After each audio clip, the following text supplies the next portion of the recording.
Ghost of Tsushima captured the hearts and minds of the gaming world when it released all the way back in July of 2020. 4 years later, it stands as a testament to the developer Sucker Punch Productions' ability to craft a visually stunning, historically inspired epic set during the first Mongol invasion of Japan. In this game, you play as Jin Sakai, a samurai on a mission to save his homeland of Tsushima Island. Now, throughout the narrative, you are faced with the choice of following the samurai code and fighting with honor, or abandoning it, using any means necessary to defeat the Mongols and become the Ghost of Tsushima. This game masterfully crafts open world gameplay, emotional storytelling with an in-depth combat system that is visceral and satisfying, making it one of the greatest games of the PS4 generation. I recently went back and beat Ghost of Tsushima again, and in this video I'll be exploring what makes this game so special, while addressing some of its shortcomings and how the developers can improve with Ghost of Yotei. Our journey began 6 years ago at the 2017 Paris Games Week press conference, where we got the official announcement for Ghost of Tsushima, which was in the form of an unforgettable cinematic reveal trailer. Every so often I go back and watch this trailer. It was an absolute masterclass in game marketing. It gave us our first teaser of what kind of game Ghost of Tsushima would be, and while we didn't get any gameplay at this event, it did showcase the amazing art direction and gave us a glimpse at the vast open world we would be able to explore. Every frame of this trailer was a spectacle, showcasing beautiful Japanese landscapes as well as haunting scenes of the Mongol invasion, which set the stage for the game's narrative.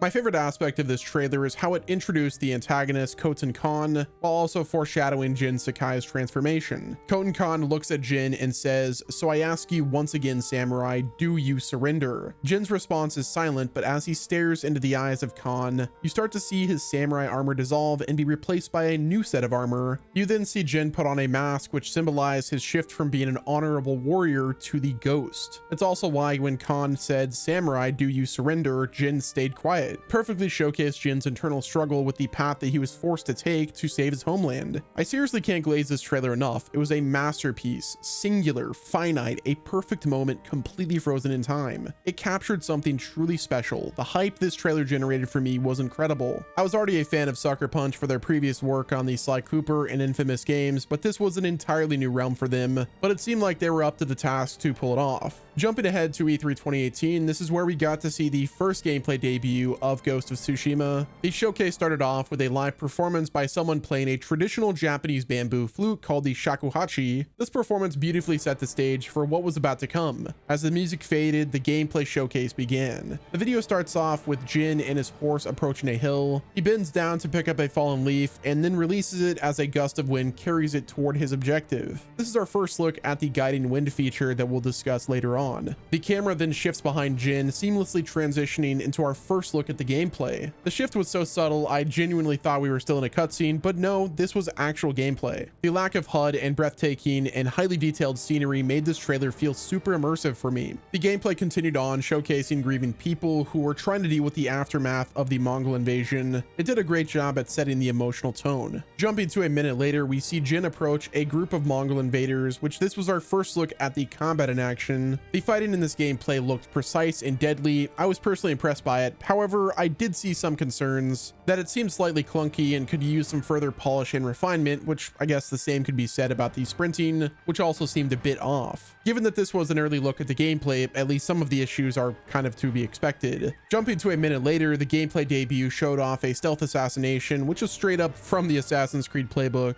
The final moments of the E3 debut then gave us an intense duel between Jin and his former ally. This scene was a thing of beauty. It's set against the backdrop of the Japanese sunset with leaves falling to the ground, creating an unforgettable atmosphere. You get a strong sense of emotional tension between the characters. After Jin won the fight, he chose to spare Masako, and the gameplay ended with the two being ambushed by more Mongol invaders. This gameplay debut was very effective at showing off the core gameplay elements we could expect: amazing visuals, precise combat, stealth takedowns, cinematic duels, and emotionally driven storytelling. This of course brings us to the Game Awards 2019, where we got the infamous cinematic titled The Ghost, which is a key moment in the game's narrative. It delves deeper into Jin's transformation into the feared ghost. It was also a more in-depth look at some of the tools and tactics he would be taken advantage of, which highlighted the departure from the honorable samurai path. Throughout this trailer, we saw Jin using stealth and fear tactics against his adversaries. It's such an iconic trailer that I go back to every now and then, mainly for the flute guy from the Game Awards orchestra. Now, at the end of this trailer, they provided us with a reveal window of summer 2020. Now, cut to a few months later in March of 2020. This is when the official story trailer for Ghost of Tsushima released. The trailer started off with Jin Sakai as a kid with our uncle Lord Shimura, training us to be an honorable samurai, to which he said the words, "When we fight, we face our enemy head on. And when we take their life, we look them in their eye with courage, respect. This is what makes us samurai."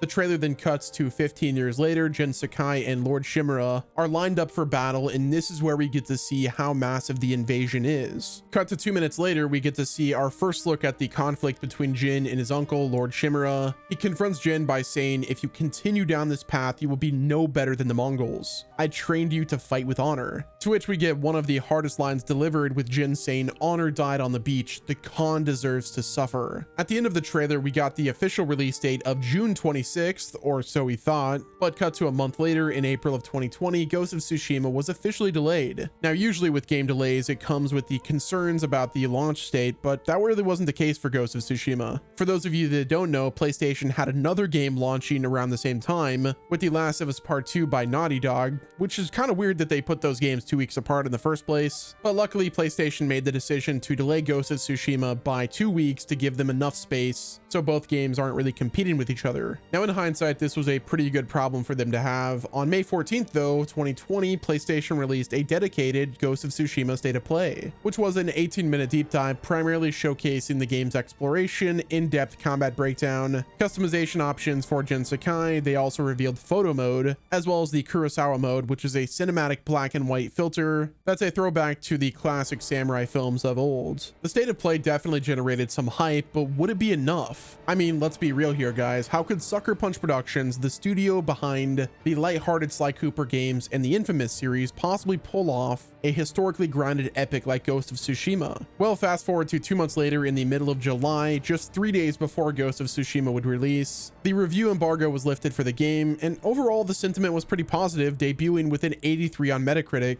which I was a bit surprised about. I thought it was going to score higher than it did, but I'll speak more about the reviews in just a bit. The road to launch for Ghost of Tsushima seemed way longer than it actually was, likely due to the global situation that kept us all indoors. But after years of waiting, on July 17th, 2020, Ghost of Tsushima would finally launch. The day is finally here. Ghost of Tsushima has officially launched, and the feeling of playing this game for the first time is an experience that I never would have expected. From the moment I booted this game up, I knew it was about to be an experience like no other. Stepping foot in the rich and immersive world of feudal Japan felt like waking up in a literal dream. Every detail, from the gorgeous landscapes to the highly detailed characters to the beautifully recreated structures, all pulls you into an unforgettable experience filled with history and emotion. The first time traversing the fields, clashing sounds of the katana and wind gusts, I realized that this game was not going to be just a normal game. It was about to be an epic journey, and boy was it. Seeing Koten Khan walk up, splash the flammable liquid in the samurai's face, light him up, and then proceed to remove his head from his shoulders, and then to top it off, hearing Lord Shimura say, "Cowards with no honor deserve no mercy. No mercy!" still lives rent-free in my brain. Cut to a few seconds later, and we are charging on horseback into battle. The battle on the beach truly set the tone for the entire game. I absolutely love the prologue. From seeing Koten Khan straight up bully Lord Shimura, to facing him ourselves, getting dog-walked in the fight in an attempt to get our uncle back. Love him or hate him, you can't deny Koten's got style. It's no wonder why Jin went down the path of the ghost. I probably would as well if I got dog-walked like him. I would also do any means necessary to take him down, but before we dive into the gameplay, I'd like to first take some time and set the stage and discuss the story, characters, and the overarching narrative that ties everything together. The story of Ghost of Tsushima starts in 1274 with a Mongol fleet invading the Japanese island of Tsushima, led by Koten Khan. Now, Tsushima Island was essentially a staging point in history for the greater invasion of Japan. Now, our character Jin Sakai and our uncle Lord Shimura lead the defense efforts, along with 5 great families of the island to stop the invaders. But as I mentioned before, the battle on the beach ended in disaster, with Lord Shimura being captured and with Jin Sakai being rescued by Yuna, who also tells Jin that the entire island had fallen, with the Mongols killing the rest of the samurai. Jin then went face to face with Khoten Khan in battle, got destroyed, and that's why Jin decided to abandon his honor and fight using unorthodox methods and in any means necessary to win his fight against the Mongols. Jin is of the mindset that nearly everyone he knows is dead, the Khan doesn't fight with honor, so what's the point? Throughout the game's narrative, Jin recruits various allies like Yuna, who teaches him guerrilla warfare tactics, and her brother Taka, a blacksmith, a merchant named Kinji, Sadanobu Ishikawa the archer, Lady Masako, and a straw hat ronin named Ryuzo. There was also warrior monks and a pirate named Goro. Throughout the narrative, Jin encounters various threats, from liberating Mongol territories to completing critical tasks. Now, as you progress, your renown, or what this game calls the legend of the ghost meter, increases. With your reputation growing, the locals start recognizing and referring to you as the Ghost, but I'll talk more about how that relates to the gameplay in just a bit.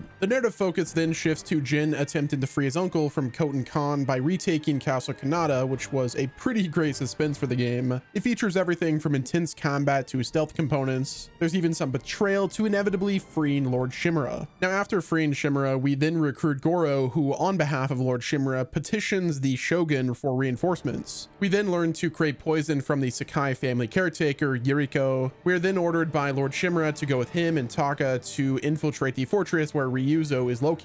But then we get captured by Khoten Khan, who tries to get us to accept his rule. Khoten tells Taka to kill us, but instead of doing that, he attacks Khoten, which was his inevitable demise. We eventually escape the fortress with the help of Yuna. Shortly after that, the Shogun reinforcements arrive to Tsushima Island, and then our uncle Lord Shimura leads an assault on Castle Shimura, which was a success. It pushed the Mongols to the inner keep, but as they retreated, they destroyed the bridge leading to the courtyard, which then in turn kills a bunch of samurai. Now, this is where things start to get pretty interesting for Jin and his relationship with his uncle. Rather than attempting a full-on assault again, Jin takes it in his own hands with his newfound ability of creating poison in an attempt to silently kill Khoten Khan, which unfortunately he failed to do. Instead, he killed Ryuzo, who I think definitely deserved it, but that wasn't enough. The castle is liberated without any further harm to the samurai forces, but Jin's use of poison violated the samurai code of honor, which has him at odds with Lord Shimura, who is upset at him for doing such a dishonorable thing. This should come to no surprise for Jin, as if you remember at the start of the game, Lord Shimura said, "Cowards with no honor deserve no mercy."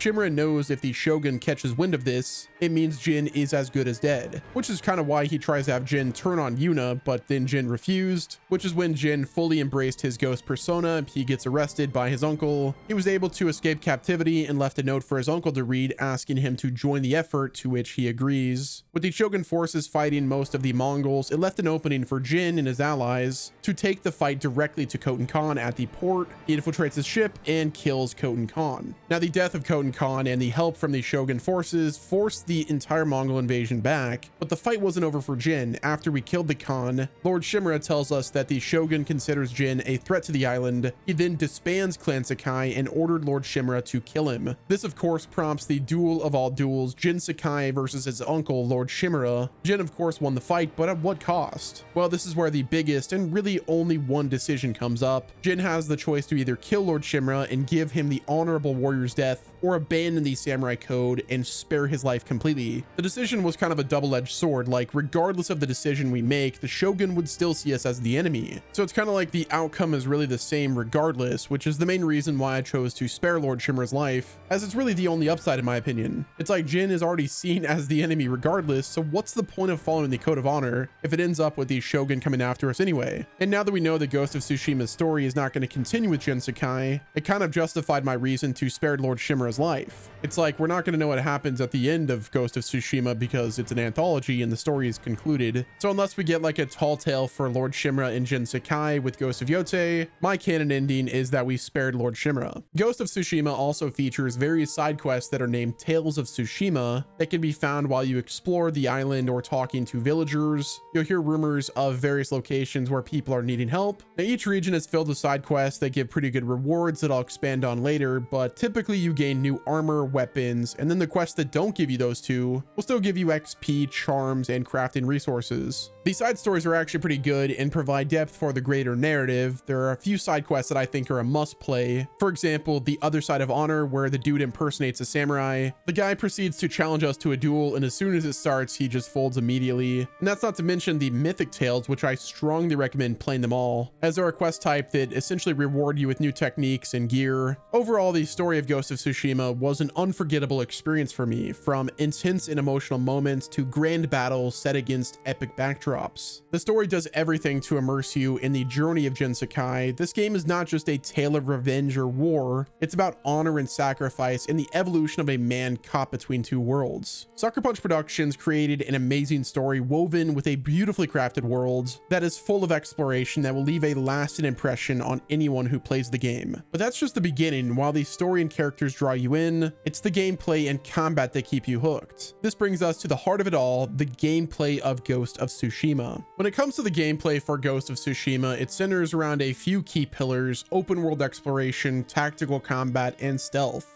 The open world exploration is nearly perfect, featuring Tsushima in all of its glory. It has 3 distinct regions, a dynamic day and night and weather cycle, with biomes ranging from lush forests, plains, mountainous regions, beaches. Along with that, you will discover temples, villages, hidden shrines, hot springs, and more. Ghost of Tsushima uses a very unique way of getting you from point A to point B using the guiding wind mechanic, where if you're playing on a DualSense controller, you slide your finger on the touchpad, which creates a gust of wind in the game that points you to the direction of where you're trying to go. Most games have an over-reliance on icons to help players with direction. In this game, it's natural and removes the UI screen clutter, which helps the overall immersion. When it comes to traversing the game world, you have your horse that will speed things up, as well as a grappling hook that'll allow you to access the areas that are difficult to get to, like the Shinto shrines. They require a bit of platforming and puzzle solving. The way this game incentivizes side quests and exploration is by rewarding you with abilities, gear, and crafting materials that will enhance Jin's effectiveness in combat. Which, this is one thing that I dislike about modern open world games. It can sometimes feel like the narrative flow is disrupted while you're kind of just going out grinding for upgrades, which is similar to Assassin's Creed games. However, in recent years, they kind of force the side activities to level up your character before you can go on and tackle the main quest line. However, Ghost of Tsushima handles this better. The rewards are meaningful and flow naturally with the main story. It's not like soft locking your progression by requiring a certain level. But while Ghost of Tsushima does streamline the open world format, the game doesn't shy away from using other popular tropes like liberating enemy camps, finding collectibles, and uncovering viewpoints. It does get a little bit repetitive. This brings us to the combat. Ghost of Tsushima's combat system offers a ton of variety, with a clear balance between the traditional samurai combat and stealth. The combat is extremely visceral, mainly relying on timing, precision, and knowing your enemy's movements. It features classic parrying, blocking, dodging, and counterattacks. If you time attacks correctly, you will get a perfect parry, which staggers the enemy. You also utilize dodging and dodge rolling quite often. This game also has one of my favorite combat features, and that is Jin's stances, which you can switch to on the fly depending on the enemy that you're facing. First, you have the stone stance, which is the all-around best stance for fighting other swordsmen. The attacks are strong and pretty straightforward. Nothing really wild about this stance. The next stance is the water stance, which is primarily for enemies with shields. And then you have the wind stance, mainly for countering enemies with spears. The attacks are wide and are perfect for longer reach. The moon stance, however, is for fighting heavily armored brute enemies with its heavy and powerful attacks that can break the poise of larger enemies. Jin also has access to one other stance that we'll talk about in just a bit, but the way the stances provide depth in the combat scenarios is what makes the gameplay so good. There's also the standoff mechanic that allows for Jin to initiate duels with enemies in an old Western style standoff.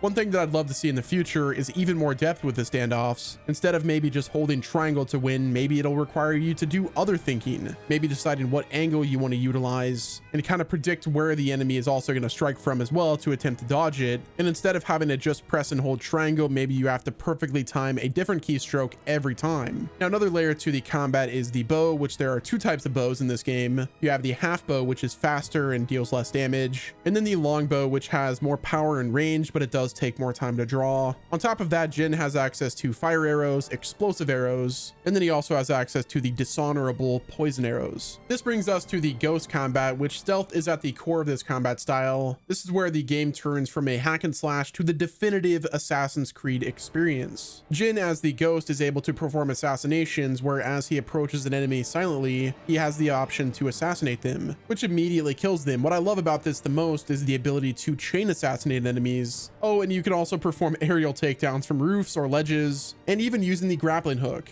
As Jin increases his ghost rating, he also has access to a fear mechanic, where if he gets into battle with someone, they'll sometimes flee in the battle. There's also ghost-specific tools at his disposal, like the kunai, smoke bombs, sticky bombs, wind chimes, and firecrackers, and as I mentioned earlier in the video, poison darts. The samurai combat is more of a grounded approach, which is almost like a dance with your enemies. Knowing when to attack and when to dodge is crucial. I could gush about the samurai combat for hours. It really is the defining feature for me. And another thing is Ghost of Tsushima's skill tree and overall progression really set the standard for me. As you gain experience, you unlock new abilities that will enhance your samurai and ghost abilities, but you can also unlock mythic skills, which are some of the most powerful in the game. These can be unlocked by completing mythic tales, for example, the Heavenly Strike and the Dance of Wrath. Now, one criticism that I have seen quite a bit is the lack of enemy variety in this game, which I somewhat agree with. But we also have to consider that the invasion is being carried out by the Mongols and not some mythical entity. And I think that's one of the reasons why they're going with the 1600 approach for Ghost of Yotei. There's so many other options for enemies that they could choose from. But I will say though, with Ghost of Tsushima's combat, if you're not careful, you can get overwhelmed pretty easy. Between swordsmen, spearmen, brutes, and getting shot by long-range archers, you take damage rather quickly, so you have to be mindful of all of your surroundings. I also really liked most of the boss fights. There were some that weren't that difficult, but the duels are fun. You'll need to know when to parry, know when to switch your stance, and manage your resolve meter. The emotional depth behind some of the bosses are more than just gameplay challenges for the sake of it. They are crucial moments in the game's story. But I think my main bit of criticism for Ghost of Tsushima with the gameplay and combat in mind is the repetitive nature of it. I think for Ghost of Yotei, if they make it so the game isn't as repetitive, that will be a major win. Now, after the release of Ghost of Tsushima, Sucker Punch Productions released an update that brought New Game Plus, as well as a multiplayer mode called Legends, which this mode is based on Japanese mythology. There's 3 specific modes. There is a story mode, the survival mode, and the rivals mode. I thought Legends was a fantastic addition to the game, and it's one that I really hope they bring back for Ghost of Yotei. Ghost of Tsushima was an incredible game when it launched in July of 2020, but the moment where the game truly shines was with the director's cut that was released in August of 2021 that offered a ton of new content and a technical upgrade for the PlayStation 5. The release of the director's cut brought in an entirely new island called Iki Island and an all-new storyline that explored Jin Sakai's past. The story brought a new protagonist named the Eagle, who was a Mongol shaman who used some obscure tactics. Iki Island also brought new missions, side quests, new shrines, and mythic tales. They also added new mini-games, new enemy types, which are essentially just more challenging Mongol soldiers, but by far my favorite aspect of this director's cut were the improvements on PS5,